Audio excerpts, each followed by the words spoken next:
Hi, this is Mike Holler, MPG Mike, and welcome to installment number 2 of your online basic MPG course. Today I want to introduce you to a mover and shaker of a long time ago, someone who has had more influence on the fuel economy industry than pretty much anybody in my opinion. His name is Charles Nelson Pogue. Charles Pogue, back in 1936, drove a 1935 Ford with a flathead V8 over 200 miles on a single gallon of gas. Now, this is significant for a lot of reasons. Of course, the obvious. Wow, he did what? He did this in front of Ford Motor Company representatives. Ford Motor Company verified that he drove it over 200 miles on a single gallon of gas. Breen Motor Company also verified 200 miles plus on a single gallon of gas. Plus, there was an independent researcher, S. Stockholm. I have no idea what the S stands for, but thanks for asking. S. Stockholm. He also put his seal of endorsement on that. So here we have over 200 miles per gallon. Now, science today is a little bit more sophisticated than it was back in 1936. But in 1936, this was verified by the scientific standards of the day. Now, let's jump a little bit here and let's take a look at something that most people don't consider even when they study Charles Pogue. The oil industry. Well, everyone who studies Pogue believes the oil industry kind of shut him down. Well, conspiracy theories aside, let's look at some facts. That's what this training course is about, facts.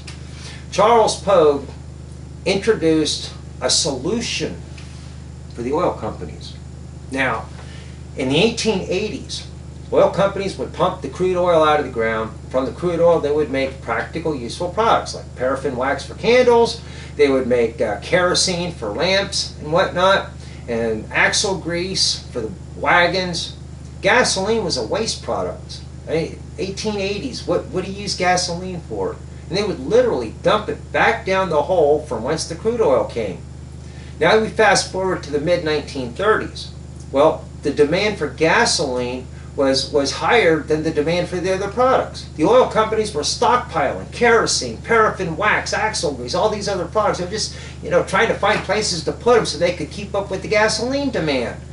Here comes Charles Pogue, over 200 miles per gallon on gasoline. The oil companies were like, thank you, thank you. But what they didn't realize is that this story made front page in just about every major newspaper across North America.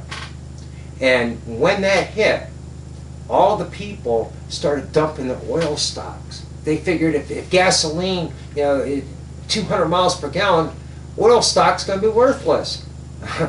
As a self-fulfilled prophecy, practically overnight, the price of crude oil went plummeting. 10 cents. 10 cents for a barrel of crude oil. Now, I don't know about you, but if you have a company and something happens and it's looking like doom and gloom, you're going to take reactive measures. That's what the oil companies did. They had to band-aid this over, patch it over, clean it up before there was no oil companies anymore. I mean, they had thousands of people in their employ. I mean, they had people they had to answer to, stockholders and whatnot. So they took a rational approach, and I commend them for the way they dealt with things.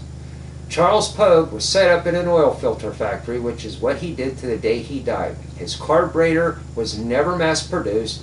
We still don't see that technology in today's automobiles. But it stands out in history as a very prominent happening, a historical event. Because first of all, it showed us what really is possible, scientifically, chemically, the laws of physics, natural laws. What can we do? Well, Charles Pogue got over 200 miles per gallon obeying the laws of science. But it also showed us some political things. Now, whether I can double or triple or quadruple the mileage on a vehicle is irrelevant, because most people wouldn't believe it anyways. And in reality, it might do more harm than good. So we're going to focus on 10, 20, 30% increases. We're going to look at some of these superstars. And you saw the image. That's an image of an actual drawing from the patent. So if you want to research things further, I encourage it. I would love to see you do your own experiments and try some of the cool things that I did and learn from them. And who knows, you may have better results than I did, you know, drivability wise and whatnot.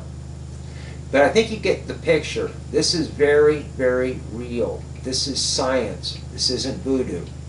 And what we're going to do is we're going to show you cost-effective, practical ways to improve your fuel economy over the next 28 installments. So I want to thank you for taking the time to watch this video, and I will see you 3 days from now.